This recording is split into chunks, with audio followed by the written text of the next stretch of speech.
हाँ जी बेटा जी, आर्टिकल बेटा जी 8.3 ही चल रहा है, स्पीड ऑफ साउंड, जिसमें बेटा जी हमने न्यूटन्स के तरीके से भी निकाली थी और उसके बाद लैपलेस की करेक्शन की। ठीक है जी। अब बेटा जी हमने स्पीड ऑफ साउंड जो है उस पर जो डिफरेंट वेरिएशन आती है ड्यू टू प्रेशर, डेंसिटी और टेम्परेचर जो है वो बेटा जी हमने फाइंड आउट कर। ठीक है जी। सबसे पहले है बेटा जी उसमें इफेक्ट ऑफ प्रेशर। अब हमें पता है कि बेटा जो प्रेशर है और जो डेंसिटी है वो आपस में क्या है, डायरेक्टली प्रोपोर्शनल है। अगर प्रेशर इंक्रीज होता है तो डेंसिटी बेटा जी क्या होती है, इंक्रीज होती है। मिसाल के तौर पर अगर ये इतना चौड़ा है तो मैं प्रेशर इंक्रीज करके बेटा जी क्या कर रहा हूँ, इसको स्क्वीज कर रहा हूँ। तो स्क्वीज करने से बेटा जी क्या होगा, नंबर ऑफ पार्टिकल जो है बेटा जी वो सारे के एक दूसरे के करीब आ जाते हैं, तो डेंसिटी क्या हो जाती है, इंक्रीज कर जाती है। अगर बेटा जी मैं प्रेशर रिलीज कर रहा हूँ तो नंबर ऑफ पार्टिकल्स जो है बेटा जी वो एक्सपेंड कर रहे हैं, तो इसका मतलब ये होगा कि उसकी डेंसिटी जो है वो डिक्रीज कर रही है। तो प्रेशर और डेंसिटी जो है बेटा जी वो आपस में क्या है, डायरेक्टली प्रोपोर्शनल है। तो इसलिए बेटा जब हमने स्पीड ऑफ साउंड का फार्मूला निकाला, जो लैपलेस की करेक्शन थी वो ये था, गैमा पी, पी जो है बेटा ये प्रेशर है और नीचे बेटा ये डेंसिटी है, इसका स्क्वायर रूट है। अगर बेटा जी प्रेशर चेंज होता है तो उसके कोरस्पॉन्डिंग डेंसिटी जो है वो चेंज होती है। प्रेशर इंक्रीज होता है, डेंसिटी इंक्रीज होती है, प्रेशर डिक्रीज होता है, डेंसिटी डिक्रीज होती है। तो इसका मतलब ये होगा कि इन दोनों की जो रेशियो होगी, यानी प्रेशर और डेंसिटी की जो रेशियो है बेटा जी उसने हमेशा कांस्टेंट रहे। तो इसका मतलब ये है कि अगर आप प्रेशर जो है बेटा जी इंक्रीज या डिक्रीज करते हो तो स्पीड ऑफ साउंड पर बेटा जी कोई फर्क नहीं पड़ता। ठीक है जी। इसके बाद बेटा जी आपकी डेंसिटी है,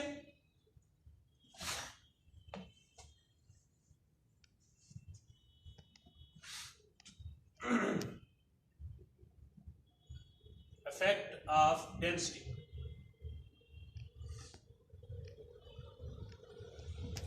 अब वो बेटा जी जो है यहाँ पे कंपैरिजन हम गैस साउंड की बात कर रहे हैं, तो बेटा जी हम उसको गैसेस के हवाले से जो है हम उसका इफेक्ट जो है वो हम उसको देखना चाह रहे हैं। बेसिकली डेंसिटी के लिहाज से, यानी अगर किसी गैस की डेंसिटी इंक्रीज या डिक्रीज होती है तो फिर बेटा जी उस पर क्या फर्क पड़ेगा। हमें पता है बेटा जी स्पीड ऑफ साउंड जो है बेटा जी वो इनवर्सली प्रोपोर्शनल है डेंसिटी के। अगर डेंसिटी डिक्रीज होगी तो स्पीड ऑफ साउंड जो है बेटा जी वो क्या होगी, इंक्रीज होगी। ठीक है जी। अगर बेटा डेंसिटी इंक्रीज कर रही है तो स्पीड ऑफ साउंड जो है बेटा जी वो क्या करेगी, डिक्रीज करेगी। मतलब ये है कि अगर हम लेते हैं ऑक्सीजन लेते हैं,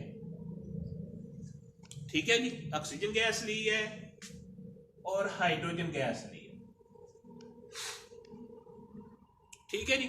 तो अब बेटा जी सिंपल सी बात यह है कि ऑक्सीजन जो है वो हाइड्रोजन से 16 टाइम्स जो है वो हैवियर है। ठीक है जी।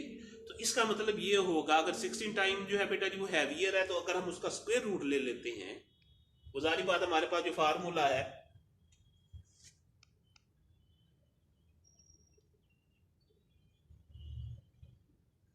ठीक है जी, तो वो बेटा जी उसका अगर हम डेंसिटी यहाँ पे लिख लेंगे 16 टाइम्स बेटा जी वो लाइटर है, सॉरी हैवियर है ऑक्सीजन हाइड्रोजन से, तो फिर बेटा जी हाइड्रोजन जो होगी उसमें स्पीड ऑफ साउंड जो है बेटा जी वो 4 टाइम होगी। ये जब 16 आएगा तो उसका स्क्वायर रूट हो जाएगा बेटा जी, स्क्वायर रूट 16 का जो होता है वो 4। मतलब ये है कि हाइड्रोजन में गैस है उसमें स्पीड ऑफ साउंड जो है वो 4 टाइम्स ज्यादा होगी as compare to oxygen gas. ठीक है जी। सिंपल सी बात है, फिजिकली इसका मतलब ये होगा कि ऑक्सीजन के बेटा ये एटम जो है वो हैवियर होते हैं as compare to hydrogen atom. तो क्या है, उनको मूव करने के लिए बेटा जी ज्यादा कोशिश करनी पड़ती। हाइड्रोजन के बेटा लाइटर है, वो तेजी के साथ जो है वो इधर उधर जो है वो मूव कर जाते हैं। तो इसका मतलब है जितना बेटा जी गैस जो है वो लाइटर होगी, उतनी बेटा जी उसमें स्पीड ऑफ साउंड जो है वो ज्यादा होगी। तो अगर हम बेटा जी उसको साइंस की जुबान में हम कहेंगे कि अगर बेटा जी किसी गैस की डेंसिटी कम होगी, ठीक है जी, उसमें स्पीड ऑफ साउंड ज्यादा होगी दूसरी गैस के कंपैरेटिवली। जिस तरह बेटा जी हमने हाइड्रोजन और ऑक्सीजन का किया है। ऑक्सीजन जो है बेटा जी वो हाइड्रोजन 16 टाइम्स जो है वो हैवियर है। उसकी वजह से क्या होगा कि हाइड्रोजन जो है बेटा जी उसमें गैस जो सॉरी स्पीड ऑफ जो है बेटा जी वो 4 टाइम्स जो है वो ज्यादा होगी एज कंपेयर टू ऑक्सीजन। ठीक है जी। अब बेटा जी इसके लिए एक शर्त है, वो शर्त ये है कि eight same pressure,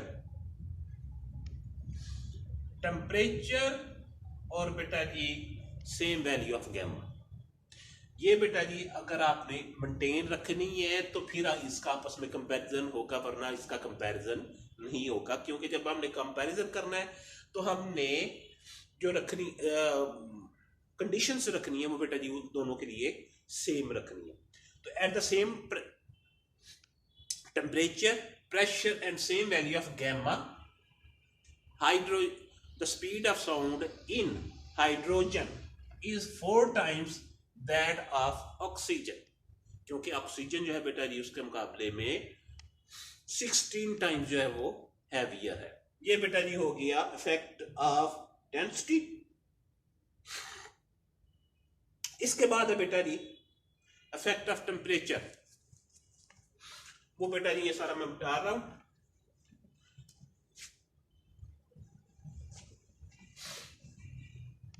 effect of temperature,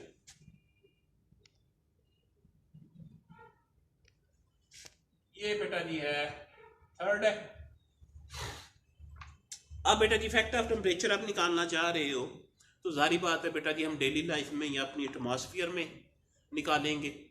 तो बेटा जी अगर हम एटमॉस्फेयर में निकालते हैं तो यहाँ पे बेटा जी एक कांस्टेंट जो प्रेशर जो हमारा वो लग रहा है, जो एटमॉस्फेरिक प्रेशर है वो बेटा जी इसके ऊपर एप्लीकेबल होगा। इसका मतलब ये होगा कि आपने कहाँ पे निकालना है कि जब प्रेशर जो है वो आपका क्या होगा, कांस्टेंट होगा। एट कांस्टेंट प्रेशर बेटा जी आपने जो स्पीड ऑफ साउंड जो है बेटा जी वो गैमा पी, साथ बेटा जी क्या आएगा, डेंसिटी आएगा। ठीक है जी। टेम्परेचर इंक्रीज करता है, ठीक है जी, टेम्परेचर इंक्रीज करता है तो बेटा डेंसिटी क्या करती है, डिक्रीज करती है। मतलब ये है कि आपके पास ये है प्रेशर आपका कांस्टेंट है वो लग रहा है, आपने इसको हीट दिया है तो ये बेटा क्या कर देगी, एक्सपेंड कर देगी। एक्सपेंड करके तो बेटा जी उसका वॉल्यूम इंक्रीज हो गया, वॉल्यूम इंक्रीज हो गया तो उसमें जो डेंसिटी होगी वो डिक्रीज होगी। एट टेम्परेचर इंक्रीज करने से डेंसिटी डिक्रीज होगी तो स्पीड ऑफ साउंड जो है बेटा जी वो क्या हो जाएगी, ज्यादा हो जाएगी। अगर बेटा जी टेम्परेचर आप डिक्रीज करते हैं तो डेंसिटी बेटा जी क्या करती है, इंक्रीज करती है, तो स्पीड ऑफ साउंड जो है बेटा जी वो क्या होगी, कम हो जाएगी। इसका मतलब यह है कि गर्मियों में स्पीड ऑफ साउंड ज्यादा होती है एज कंपेयर टू बेटा जी जो क्या कहते हैं उसको, सर्दियों में। ठीक है जी। ये बेटा जी हमने इसके लिए फार्मूला निकालना है कि स्पीड ऑफ साउंड जो है बेटा जी वो कितनी इंक्रीज या डिक्रीज करती है with the increase and decrease of temperature. ठीक है जी। उसके लिए बेटा जी सिंपल, चलिए इसको इधर ही करने देते हैं कि हमारे पास बेटा जी हम कहते हैं कि जी वी नॉट क्या है जी, speed of sound at 0 degree Celsius. ठीक है जी। इसके सलाह से हमने डेंसिटी की बात करते हैं जी। ठीक है जी। Density of air at 0 degree Celsius. ठीक है जी। प्रेशर की हम बात ही नहीं करेंगे। क्यों नहीं करेंगे बेटा जी, प्रेशर तो हमारा बेसिकली क्या है, कांस्टेंट है। उसके बाद बेटा जी speed of sound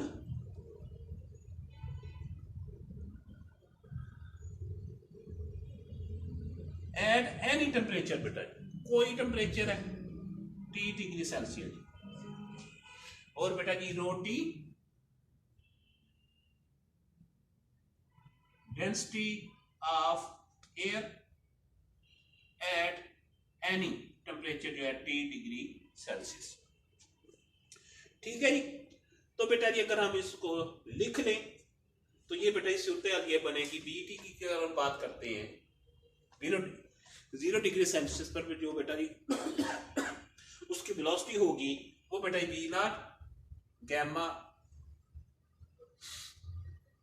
gamma P divided by rho not, और ये बेटा जी क्या आ जाएगा square root at any temperature T।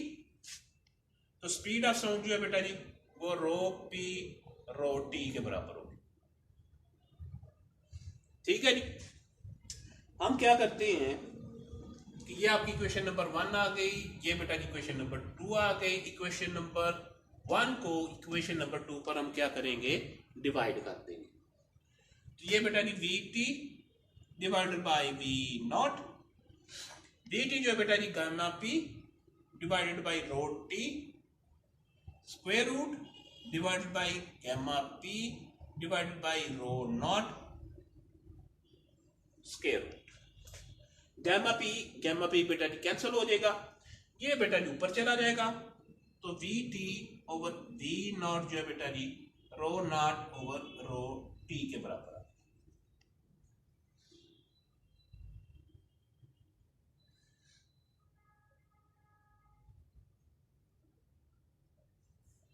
ठीक है जी। साथ बेटा जी इसका क्या आ जाएगा, स्क्वायर रूट आ जाएगा जी। ठीक हो गया। इसको बेटा जी हम इक्वेशन नंबर 3 कह दें। अब बेटा जी हम जो बात कर रहे हैं वो हम बात कर रहे हैं बेटा जी एयर की। एयर में बेटा जी जब टेम्परेचर इंक्रीज या डिक्रीज होगा तो बेटा जी उसका वॉल्यूम जो है बेटा जी क्या करेगा, एक्सपेंड करेगा या डिक्रीज होगा, या इंक्रीज या डिक्रीज होगा।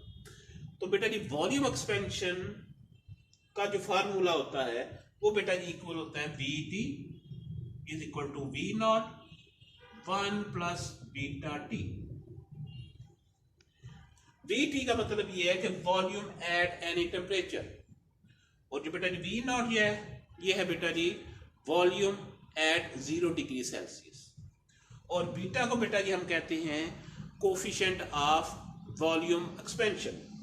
ये बेटा जी है बीटा जो है, इसको हम बेटा जी कहते हैं कोफिशिएंट ऑफ वॉल्यूम एक्सपेंशन।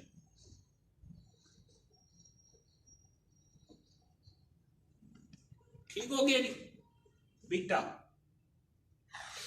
ठीक है जी। हमें पता है कि जी बेटा जी जो वॉल्यूम होता है वो होता है मास ओवर डेंसिटी। तो ये बेटा जी इसके लिए हम क्या करेंगे, BT लिख लेंगे। के लिए जो हमने लिखना है, चले इसको रहने देते हैं। तो ये बेटा जी मास ओवर रो T, इसके लिए बेटा जी ठीक है जी, और 1 प्लस बीटा।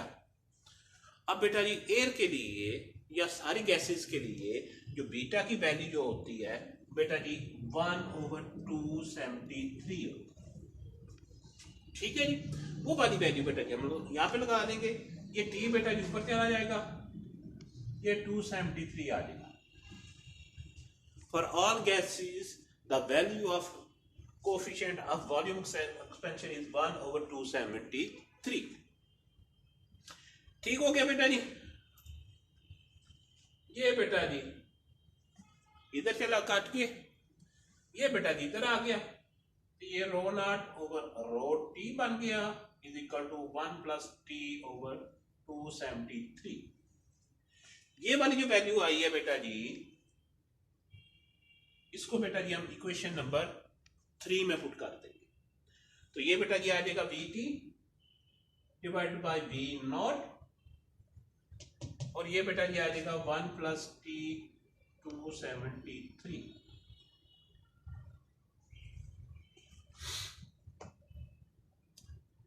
अब बेटा जी इसको हम इक्वेशन नंबर 4 कह देते हैं। अगर बेटा 273 मैं कॉमन ले लेता हूं तो 273 + T,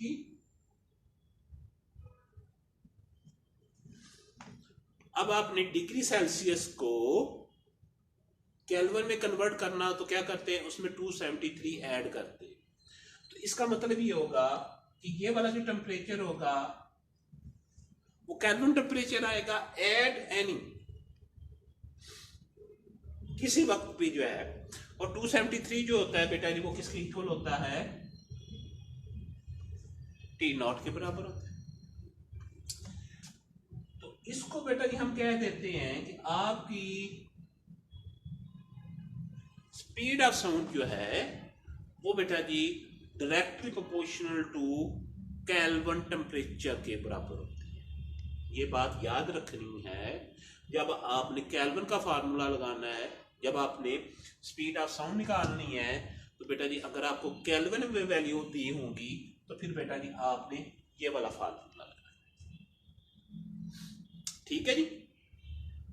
तो बेटा speed of sound is directly proportional to, अगर बेटा जी आपको ऑब्जेक्टिव आती है कि speed of sound is directly proportional to degree Celsius, Fahrenheit या केल्विन टेम्परेचर, तो आपने सिंपल कहना है केल्विन टेम्परेचर के डायरेक्टली प्रोपोर्शनल होगी।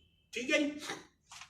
तो ये बेटा जी हमारे पास जो इक्वेशन नंबर, ये बेटा जी कहानी यहाँ पे खत्म हो गई। अब यहाँ पे बेटा ये जो हमारे पास इक्वेशन नंबर 4 आई है,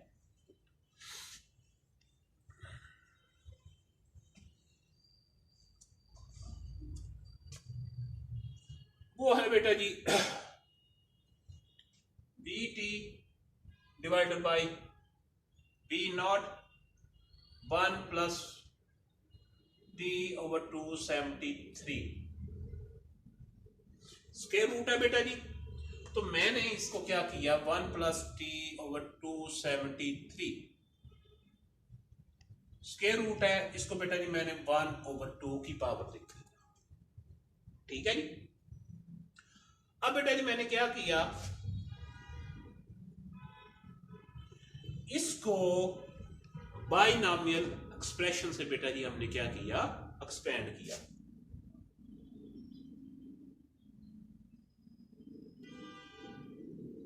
एक्सप्रेशन से बेटा जी मैंने इसको, या बाइनॉमियल थ्योरम कह लें या बाइनॉमियल लॉ कह लें, उससे बेटा जी मैंने इसको एक्सपेंड किया।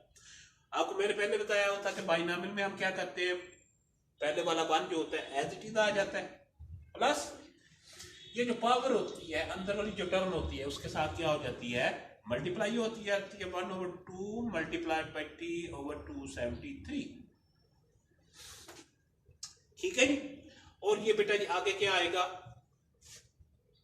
1/2 इसकी पावर में बेटा जी 1 कम, और नीचे बेटा जी 2 फैक्टोरियल, और आगे आ जाएगा T/273 का स्क्वायर एंड सो ऑन।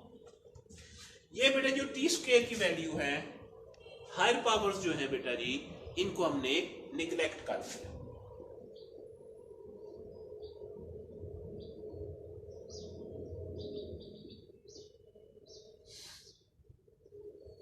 ठीक है जी।